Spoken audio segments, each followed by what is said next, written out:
So in this video, I'm going to show you how to apply built-in effects from DaVinci Resolve. If you go up here, you see effects. Click on it.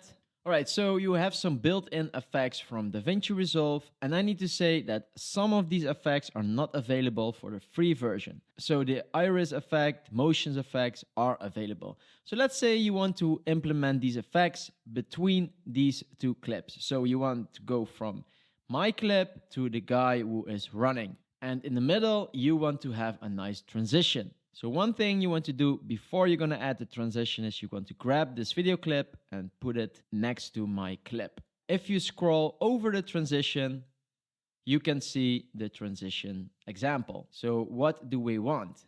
You can choose some really cool stuff. So let's say this one I really like. Now grab this transition and put it in the middle of these two clips. So now you see the transition starts here and end there. Pretty cool. Now, if you want this transition to start even quicker, you can grab this line and drag it all the way to the left and make this transition longer. If you want this transition to be really fast, you grab the transition and drag it all the way to the right and make it smaller. So the transition will be really fast. You can make it even faster.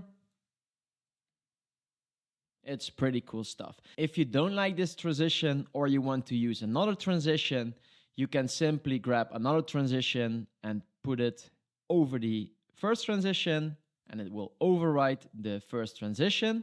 And if you want to delete the transition, click on it, and then you see these red outlines. Hit the delete button, and it will delete the transition. So just try out new things in the effect tool panel, and this is really personal. Just use whatever you feel is right for your project.